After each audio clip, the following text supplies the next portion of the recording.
ये आज जो मैं कहानी पढ़ने जा रही हूँ, इसका नाम है मजबूरी में बंधा रिश्ता। तो मैं शुरू करती हूँ।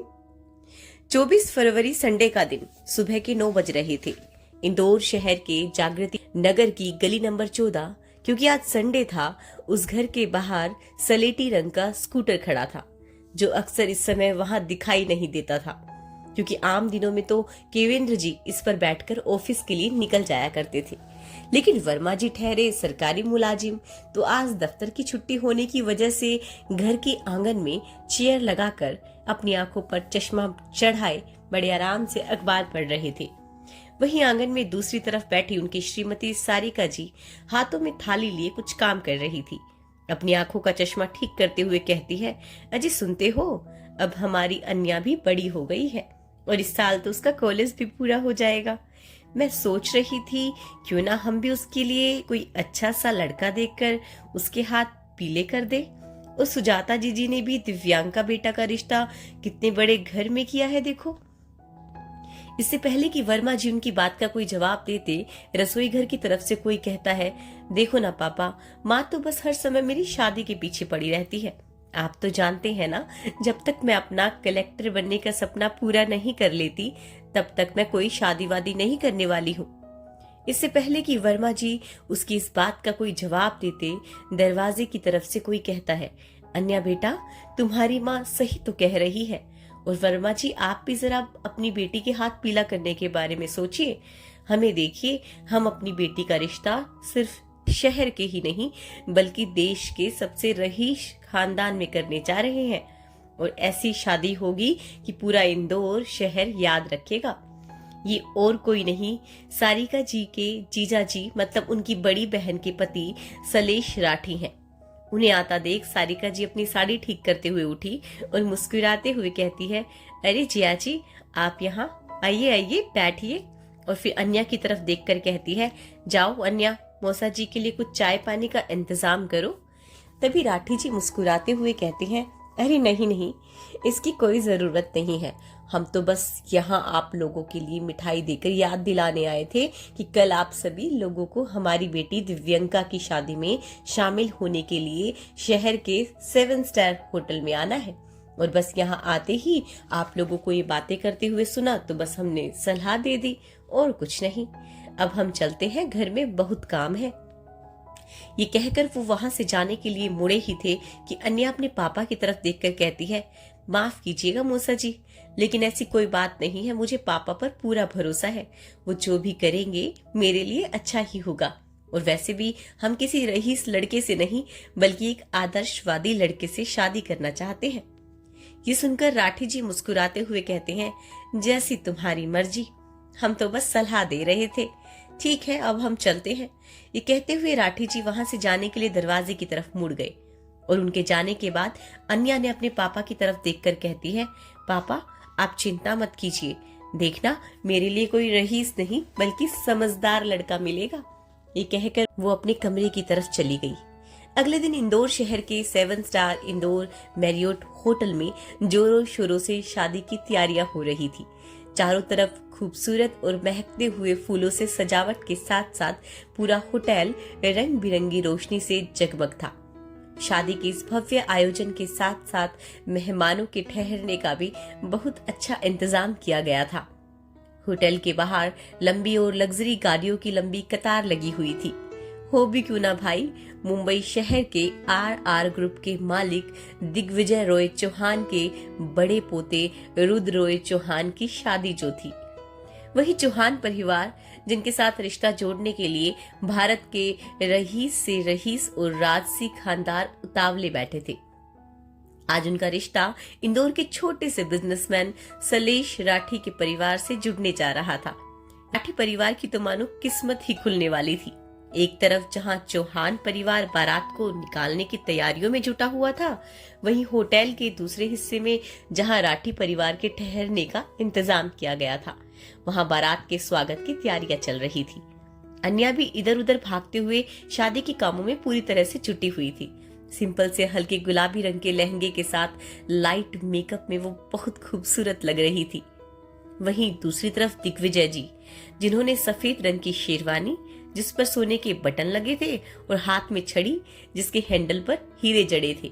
सोफे पर बैठे सारा नजारा देख रहे थे। उनकी बड़ी बड़ी मूछें उनके रोबिले ठाकुर होने का बयां कर रही थी। उन्हें देखकर ऐसा लग रहा था मानो कोई राजा खड़ा हो। तभी उन्होंने एक तरफ झुंड में हंसी ठिठोली करते 21-22 साल के लड़के की ओर देखकर कहा, रेहान बेटा। रेहान रुद्र का छोटा भाई और घर में सबका लाडला, वो अपने दादाजी की बात सुनते ही एकदम से उनकी तरफ आते हुए बोला, जी दादाजी। दादाजी उनकी तरफ देखकर कहते हैं, जरा आओ, जाकर देखो तुम्हारे भाई रुद्र तैयार हुए हैं या नहीं, बारात के निकलने का समय होने ही वाला है। ये सुनते ही रेहान मुस्कुराकर कहता है, जी दादाजी, मैं अभी देख कर आया।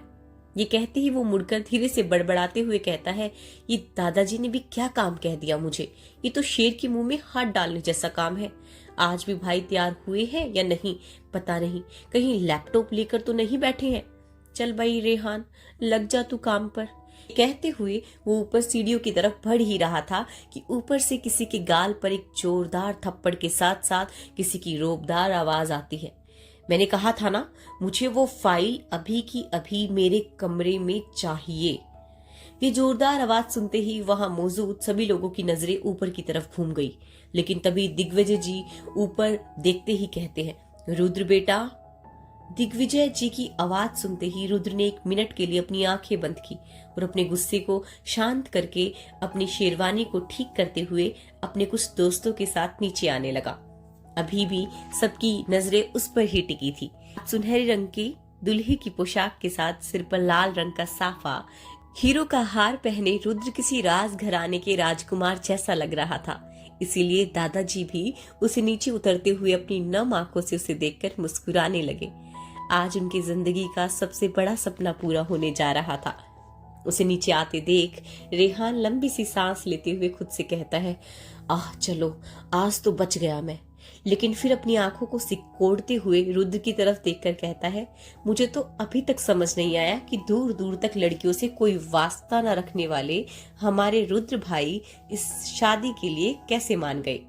रुद्र के नीचे आते ही दिग्विजय जी ने अपने पोते की नजर उतारी और फिर थोड़ी ही देर में पूरे गाजे बाजों के साथ रुद्र की बारात लड़की वालों की तरफ पहुंच गई, जहां बारात का जोरों शोरों से स्वागत किया गया।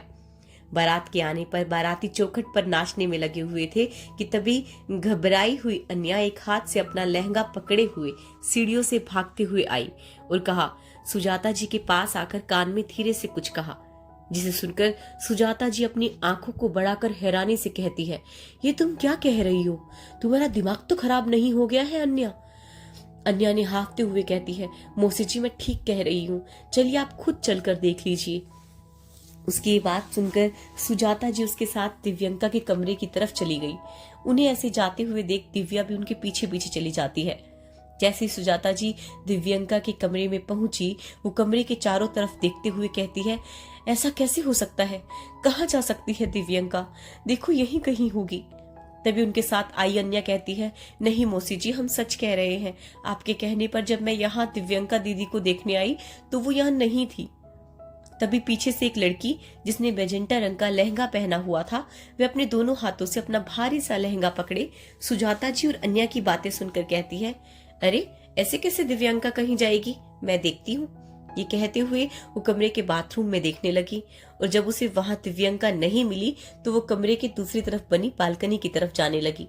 लेकिन तभी उसकी नजर बेड पर रखे दुल्हन के जोड़े के ऊपर रखे कागज पर पड़ी, जिसे वो झट से उठाती है और जोर से पढ़ना शुरू कर देती है। माँ पापा मुझे माफ कर दीजिए, मैं ये शादी नहीं कर सकती, इसीलिए यहाँ से जा रही हूँ। आपकी दिव्यंका। ये शोर सुनकर बहुत सारे लोग दिव्यंका के कमरे में आ चुके हैं, लेकिन ये पढ़ने के बाद उस लड़की जिसका नाम दिव्या था, जो दिव्यंका की बड़ी बहन यानी राठी साहब की बड़ी बेटी, उसने अन्या की तरफ अचानक इशारा करते हुए कहा, माँ मुझे तो लगता है दिव्यंका को यहाँ से भगाने में इसी का हाथ है। लेकिन इससे पहले कि सुजाता जी कुछ कहती, वहां उनके पास खड़ी सारिका जी उसकी तरफ देखते हुए कहती है, ये तुम क्या कह रही हो दिव्या बेटी? हमारी अन्या भला ऐसा क्यों करेगी?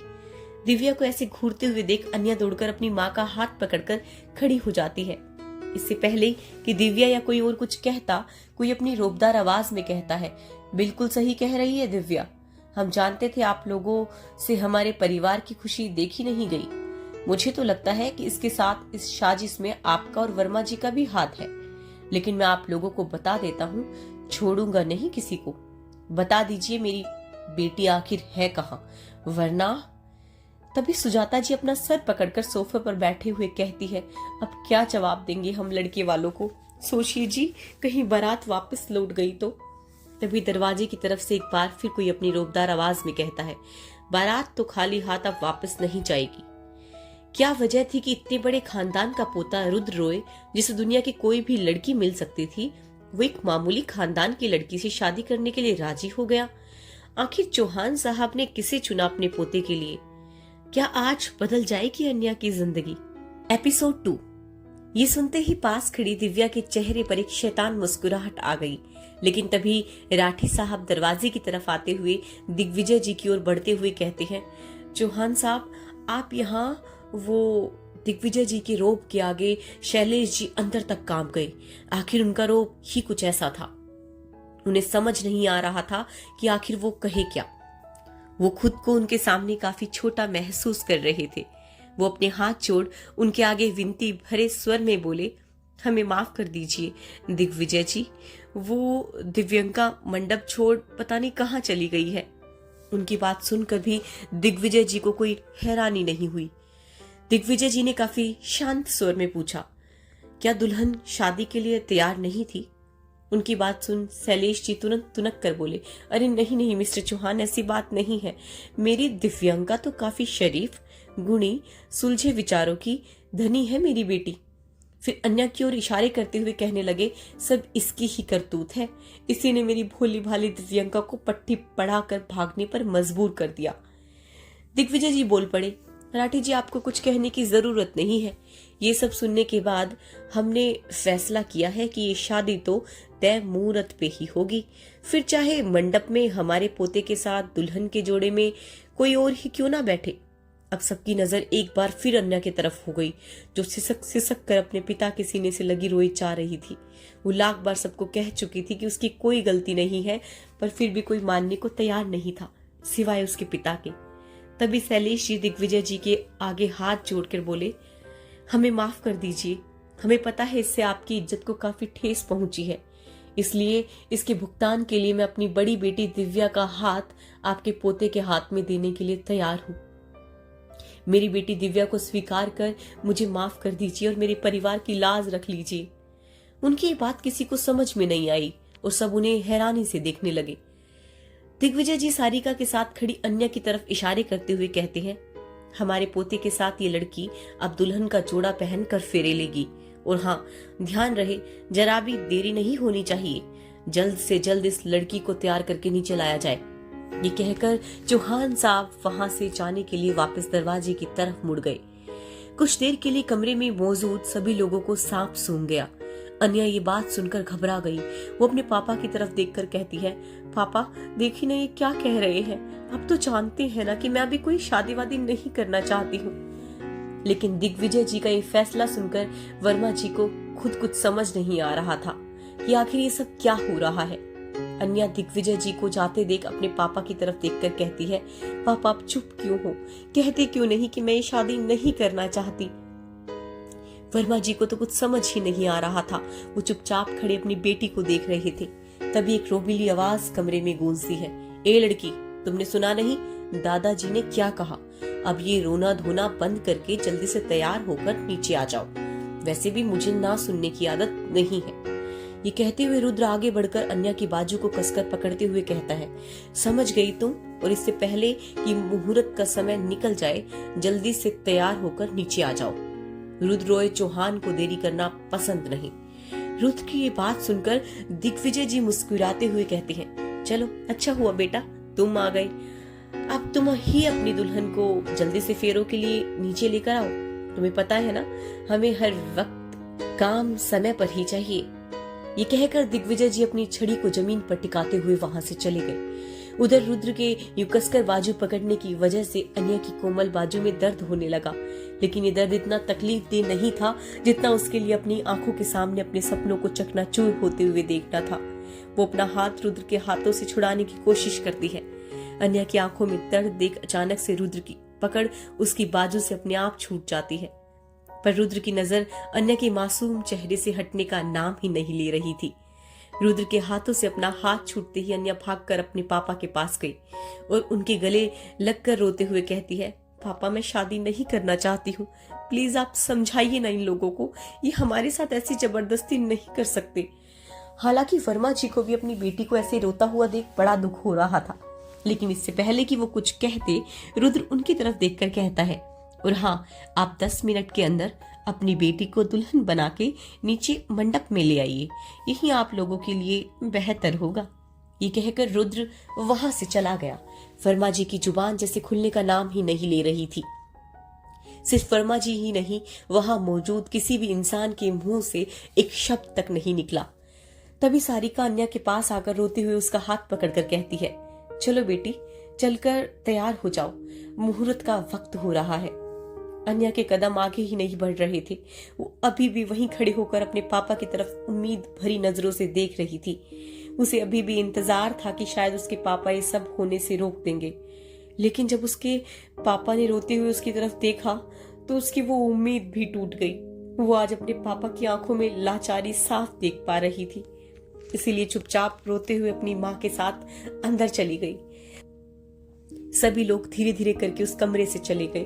अन्या एक बेसुध बेजान लाश की तरह आईने के सामने तैयार होने के लिए खड़ी हो जाती है। उसकी जिंदगी के सारे सपनों का उसके सामने खून जो हो रहा था, वो इतनी मजबूर थी कि कुछ कर भी नहीं पा रही थी। अपने सपनों के लिए हर समय सबसे लड़ने को तैयार रहने वाली लड़की आज चुपचाप अपने उन्हीं सपनों का अपने ही हाथों से गला घोटने जा रही थी। अगले 10 मिनट में जब अन्या को दुल्हन के लिबास में तैयार होकर नीचे लाया गया तो किसी की भी आंखें उससे हटने का नाम ही नहीं ले रही थी। आखिर अन्या थी ही इतनी खूबसूरत और मासूम, गोल चांद सा चेहरा जिसे देखकर एक बार तो चांद भी शर्मा जाए। लाल रंग के उस दुल्हन के जोड़े में अन्या इतनी खूबसूरत लग रही थी मानो किसी राज घराने की रानी उतर रही हो। शायद रुद्र जैसे राजकुमार के लिए अन्या जैसी राजकुमारी ही बनी थी, इसलिए इस तरह उन दोनों का रिश्ता जुड़ रहा था। खैर, इस धरती पर अक्सर वही होता है जिसकी किसी को उम्मीद नहीं होती। एक पल के लिए तो अन्या को देखकर रुद्र की नजरें भी उसके मासूम चेहरे पर रुक गई। थोड़ी ही देर में शादी की सारी रस्में होने के बाद जब फेरों की बारी आई, अन्या बेसुध सी हालत में धीरे धीरे चल रही थी। ये देखकर रुद्र को बहुत गुस्सा आ रहा था। उसने झट से अन्या का हाथ कसकर पकड़ा और जल्दी जल्दी फेरे लेने लगा, मानो जैसे शादी किसी जबरदस्ती में कर रहा हो। फेरे पूरे होते ही रुद्र अन्या का हाथ छोड़कर मंडप से नीचे उतरकर जाने लगता है। उसे ऐसे जाते देख सभी हैरानी से एक दूसरे को देखने लगे। तभी दिग्विजय जी रुद्र की तरफ देखते हुए कहते हैं, अरे रुद्र बेटा, कहाँ जा रहे हो? अभी तो विदाई की रस्म होना बाकी है। दादाजी की आवाज सुनकर रुद्र वही रुक गया और अन्या के पास वापस आकर उसका हाथ पकड़कर आगे बढ़ते हुए कहता है, ये लीजिए और चलिए अब यहाँ से, बस हो गई विदाई। वैसे भी हमारे पास टाइम नहीं है, अभी कुछ ही देर में हम लोगों की फ्लाइट है मुंबई के लिए, और आज के बाद इन लोगों से हमारा कोई रिश्ता नहीं है। ये कहते हुए वो अन्या को लेकर आगे बढ़ गया। उसके पीछे पीछे उसके परिवार के बाकी लोग भी जाने लगे। कुछ देर में ही चौहान परिवार अपनी बहू अन्या को लेकर गाड़ियों में बैठकर एयरपोर्ट के लिए निकल गए। चैप्टर 3। आज अन्या के सारे सपने खत्म हो गए थे। उसने कभी सोचा भी नहीं था एक ऐसे शख्स से शादी होगी जिसके लिए रिश्तों की कोई अहमियत ही नहीं थी। हमेशा दूसरों के हक की बात करने वाली लड़की आज अपने लिए कुछ नहीं बोल पा रही थी। रुद्र और अन्या चौहान विला में पहुंचे, जो किसी महल से कम नहीं था। आज तक अन्या ने इतना बड़ा घर नहीं देखा था। रुद्र और अन्या गाड़ी से उतरे। रुद्र अपने दादाजी की तरफ देखकर कहता है, दादाजी आप लोग अंदर चलिए, मैं अभी आया। हालांकि रात के 1:30 बज रहे थे, लेकिन रुद्र के घर में आने जाने का वैसे भी कोई वक्त नहीं होता था और उसकी इस आदत को दादाजी भी कभी नहीं रोक पाए थे। आज भी रुद्र हमेशा की तरह वहां से निकल गया। उसके जाते ही दादाजी ने दरवाजे पर खड़े दरबानों से घर का दरवाजा खोलने का इशारा किया और अन्या को अपने साथ घर के अंदर ले जाने लगे। जैसे ही घर का दरवाजा खुला तो सामने एक तरह कपड़े पहने नौकरों की लंबी कतार थी। ये सब किसी राजघराने से कम नहीं लग रहा था। उन सब की ओर इशारा करते हुए दादाजी अन्या से कहते हैं, बेटी, इस घर में तुम्हें एक माँ और बहन के अलावा बाकी सभी रिश्ते मिलेंगे और शायद इसी वजह से ये घर घर नहीं बल्कि मकान ही बना रहा। अब इस मकान को घर तुम्हें बनाना है। मुझे पूरा विश्वास है कि तुम अपनी जिम्मेदारी को बहुत ईमानदारी के साथ निभाओगी। अन्या बेचारी क्या बोलती, जहाँ ससुराल की चौखट पर पहुंचकर हर लड़की का उसके नए घर में बड़ी ही शान से स्वागत किया जाता है, वहीं उसका स्वागत करने के बजाय उसे एक बहुत बड़ी जिम्मेदारी दे दी गई। खैर, अभी तो अन्या कुछ सोचने समझने की हालत में नहीं थी, इसलिए वो चुपचाप बस देख रही थी। दादाजी उसे शांत देखकर आगे कहते हैं, चलो बेटी, रात बहुत हो चुकी है, तुम बहुत थक गई होगी, जाओ जाकर अपने कमरे में आराम करो, बाकी बातें हम सुबह करेंगे। ये कहकर वो एक नौकर की तरफ देखकर कहती है, जाओ बहू रानी को रुद्र के कमरे तक ले जाओ। दादाजी की बात सुनकर अन्या भी चुपचाप उस नौकर के पीछे पीछे रुद्र के कमरे की तरफ चली गई। रुद्र के कमरे में पहुंचते ही उसकी आंखें नम हो गई। आज वो अपने पापा के घर को हमेशा के लिए पीछे छोड़कर यहाँ आ गई थी। जैसे जैसे वो उस कमरे में बढ़ रही थी, उसकी आंखों के सामने उसके घर में बिताए गए वो सारे पल तस्वीर बनकर घूमकर सामने आ रहे थे। ऐसे ही अपने बचपन और घर को याद करते करते अब वक्त बीत गया, उसे पता ही नहीं चला। रात के करीब 3 बज चुके थे, लेकिन रुद्र का अभी तक कोई पता नहीं था।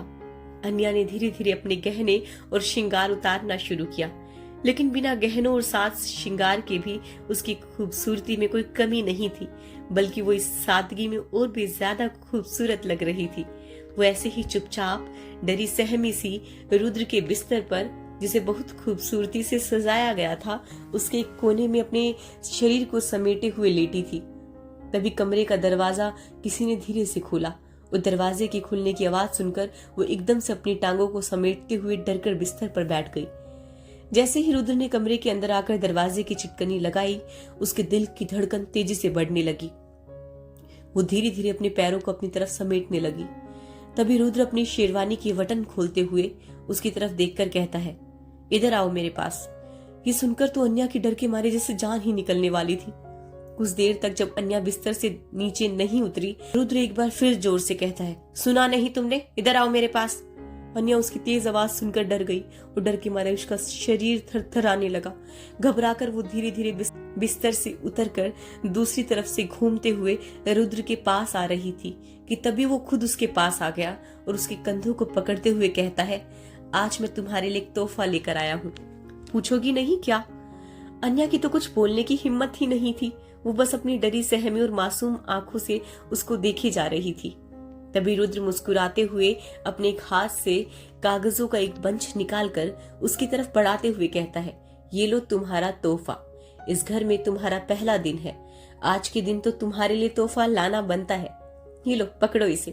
ये कहते हुए उसने वो कागज अन्या की तरफ बढ़ा दिया, लेकिन अन्या ने जब उन पेपर्स को पकड़ा नहीं तो रुद्र ने उसके हाथ में थमा दिए। अन्या में इतनी हिम्मत नहीं थी कि वो उन्हें खोलकर देख सके। रुद्र हंसते हुए कहता है, इससे खूबसूरत तोहफा मेरी बीवी के लिए हो ही नहीं सकता, इसलिए बड़े आराम से इसे पढ़कर इस पर साइन कर देना। मैंने तो साइन कर दिया है। और एक बात, ये कोई प्रॉपर्टी या किसी बंगलों के कागजात नहीं है, बल्कि ये डाइवोर्स पेपर है। आज से हम शादीशुदा तो हैं, लेकिन सिर्फ दुनिया की नजरों में। हमारे बीच पति पत्नी के रिश्ते जैसा कुछ भी नहीं होगा और ये रिश्ता भी सिर्फ 1 साल के लिए रहेगा। उसके बाद तुम तुम्हारे रास्ते और मैं अपने। ये शादी मैंने दादाजी के कहने पर की है। अब मुझे नींद आ रही है, इसलिए मैं तो चला सोने, लेकिन हाँ याद रहे, कल सुबह तक मुझे इन कागजात पर तुम्हारे सिग्नेचर्स चाहिए। ये कहकर रुद्र कपड़े बदलने के लिए बाथरूम की तरफ चला गया। इधर अन्या अपने हाथ में उन पेपर्स देखकर लड़खड़ा गई। उसने जैसे तैसे अपने आप को संभाला और पास रखी चेयर पर बैठ गई। उसे समझ नहीं आ रहा था कि आज उसकी जिंदगी का एक कैसा दिन है जो एक के बाद एक तूफान आए जा रहे हैं। आखिर क्यों आज तक ये घर घर नहीं बन पाया? क्या होगा अन्या का फैसला? क्या निभा पाएगी वो दादाजी की दी हुई जिम्मेदारी, या फिर उलझ कर रह जाएगी रुद्र के साथ हुए इस अनचाहे रिश्ते में? आगे क्या तूफान लाने वाली है अन्या की जिंदगी,